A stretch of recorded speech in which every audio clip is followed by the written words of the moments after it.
What if I told you the secret to getting into the best shape of your life involves intentionally sabotaging your own bicycle, like making it roughly 20% harder to pedal? I mean, that sounds completely counterproductive. You're basically taking a machine that's designed to multiply human efficiency and, making it actively fight against you. Right. But there is a really brilliant kind of hidden logic to it. So, welcome everyone to another deep dive. Today, we're looking at how to actively engineer physical fitness into your daily routine. And we aren't talking about buying a gym membership here. No, not at all. And we definitely aren't talking about trying to white knuckle your way through a 5 a.m. alarm using sheer willpower. We are talking about hacking your habits, completely reimagining your commute, and turning everyday errands into this unavoidable fitness journey. Right, by literally modifying the physical world around you. It's a fascinating case study. We're analyzing the notes of a creator who decided to fundamentally redesign their interaction with their environment. Exactly, to make sure they have literally no choice but to get healthier. And what I find so compelling about this deep dive is the mindset behind the sources we're using today. All for sure. The tools they use say a lot about them. Yeah, so we're looking at an article and production notes from episode 6 of the Health, Science, and Technology podcast.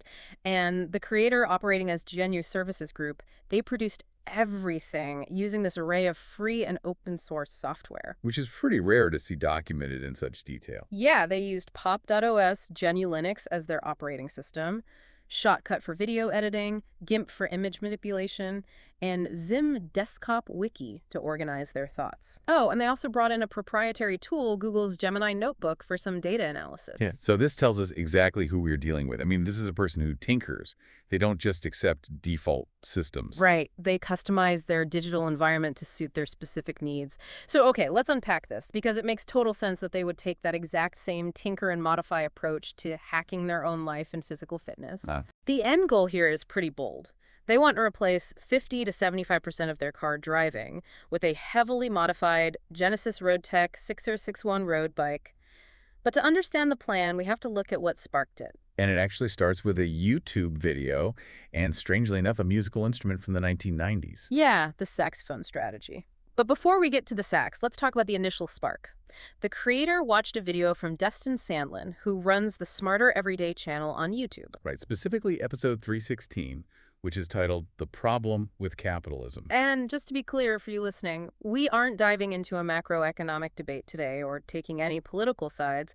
We're just impartially reporting on what's in the source material. Exactly. The creator extracted a very specific, practical lesson about human behavior from that video.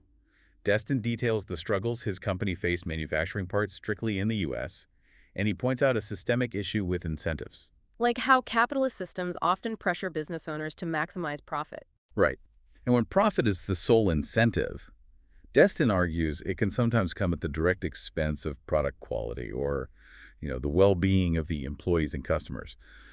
Basically, a system inevitably optimizes for whatever it is incentivized to reward. The system gets the results it's designed to encourage. And our creator, who's been a fan of Destin's systems level thinking for years, realized that this whole concept of incentives applies to personal habits just as much as global manufacturing. Right. If your personal environment is designed to reward comfort, you're going to get laziness. Yeah. To solve personal problems, you have to alter your default incentive. You have to change your microsystem. And the creator actually had proof of this concept from their own past, back in the late 1990s. The alto saxophone. Yes. They had been playing the alto sax for about 10 years, but they were incredibly frustrated with their lack of progress. Their practice regimen was just super inconsistent. Which is so relatable. I mean, you want to learn a language or write a book or play an instrument, and you just keep telling yourself to try harder. Exactly, just use more willpower. But instead of doing that, this creator made one tiny, almost laughably simple change to their bedroom. They stopped putting the saxophone away. They bought a stand. Instead of finishing a practice session, swabbing out the instrument, taking off the reed, putting it all in the case, snapping the latches shut, and shoving it under the bed.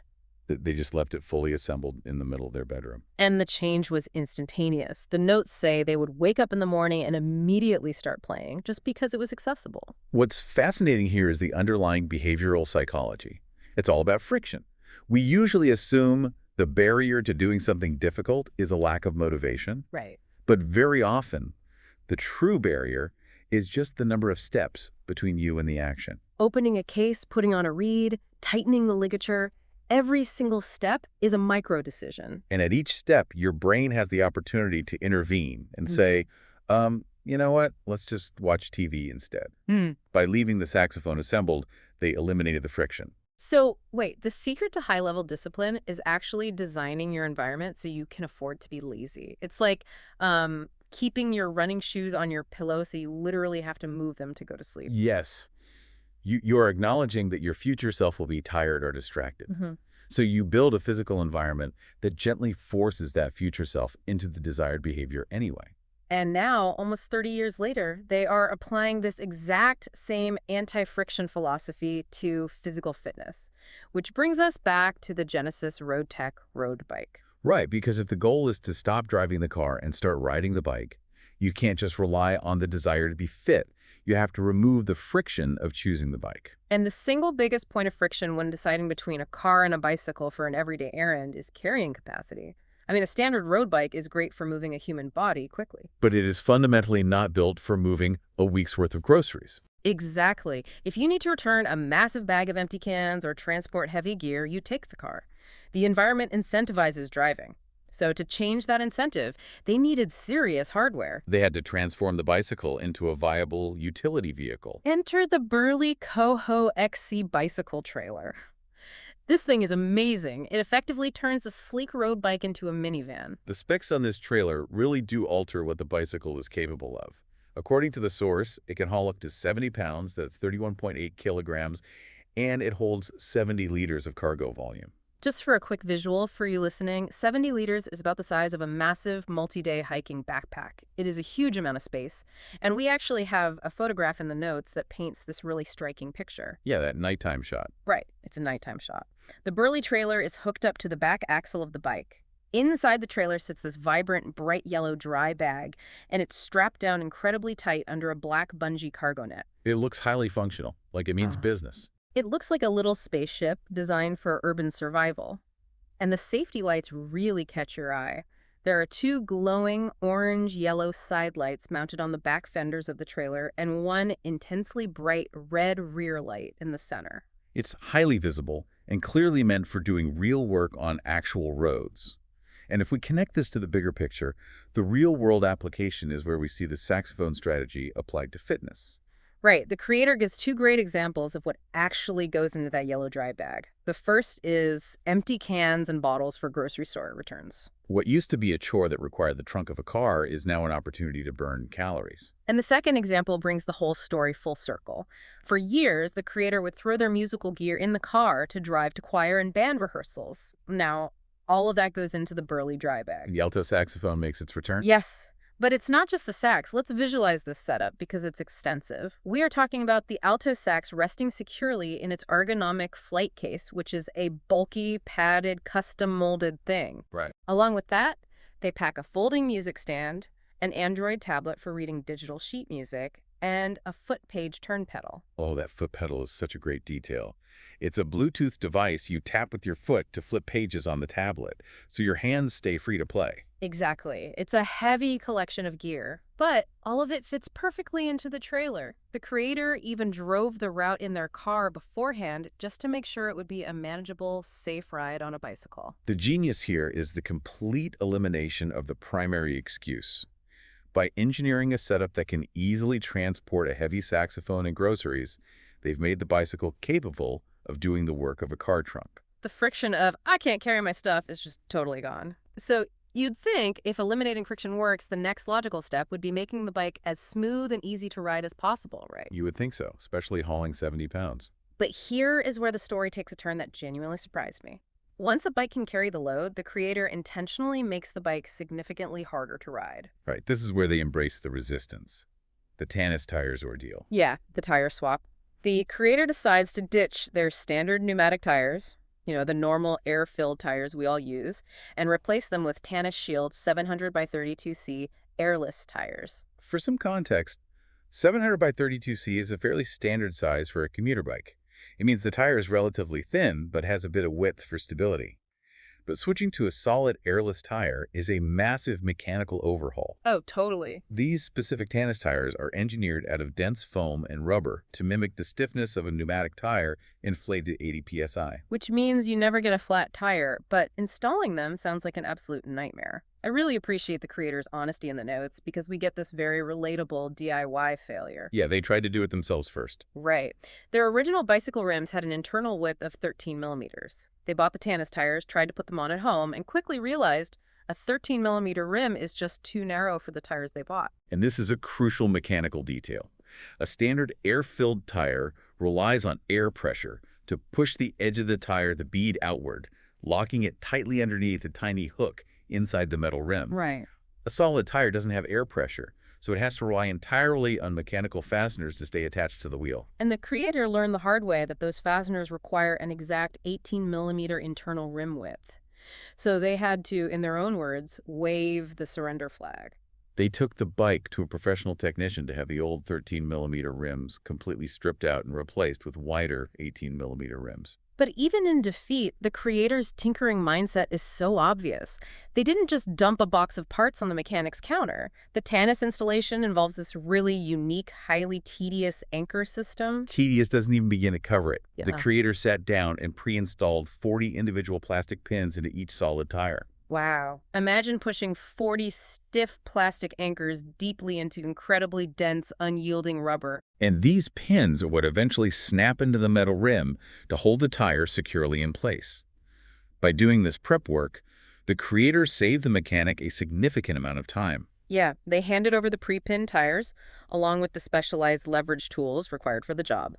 They provided a Tannis P tool they had purchased separately, and 2 Tannis S tools that came in the box with the tires. Right, those tools give the mechanic the leverage needed to physically force those plastic pins to snap into the metal rim. They'd tried to make the mechanic's job as easy as possible, but it shows this intense level of commitment to this specific mechanical downgrade. Downgrade is the perfect word. Because the creator knew exactly what they were getting into. They actually asked Google's Gemini notebook about the physics of airless tires. Solid tires have a much higher rolling resistance than air-filled tires. Right. And Gemini analyzed the data and confirmed the creator should anticipate roughly a 20% increase in riding difficulty. A 20% increase in required physical exertion. The breakdown in the notes is eye-opening. If you're pedaling in 5th gear, the drag from the solid tires will make it feel as exhausting as 4th gear used to feel. Yeah, and if your comfortable cruising speed was 15 miles per hour, that is going to immediately drop to 12 or 13 miles per hour, purely because of the friction of the tires against the road. Wait, here's where it gets really interesting to me. Why on earth would someone intentionally make their bicycle 20% harder to pedal? Doesn't that defeat the entire evolutionary purpose of the wheel? It seemed like it, right? I mean, we invented wheels to reduce friction and make moving things easier. Why downgrade your mechanical advantage when you were about to start hauling a 70-pound trailer full of groceries and saxophone gear? Well, this raises an important question, and it perfectly mirrors Destin Sandlin's point about knowing what your incentives are. Right. You have to ask, what is the actual goal of this bicycle? Right. If the incentive is pure speed and efficiency, getting from point A to point B with the least amount of effort, then airless tires are a terrible choice. You'd want the lightest, highest pressure tires on the market. You'd want the bike to do as much work as possible. Exactly. But transportation isn't the creator's primary mission. The mission is physical fitness. The commute is just the vehicle for the fitness. Ah, I see. If the goal is to burn calories, strengthen the heart muscle, and build lung capacity, then mechanical efficiency is actually your enemy. That 20% extra resistance is exactly what the creator wants. So the bicycle isn't just a way to get to band practice anymore. It's a mobile gym that just happens to travel in the direction of band practice. Precisely. The creator understands that when they first pick up this newly modified bike, they're going to struggle. They'll be slower, cruising at 12 or 13 miles per hour, sweating harder to pull that trailer. Right, but the human body adapts. It does. Over time, their heart, lungs, and leg muscles will become fitter and more powerful to handle the increased load.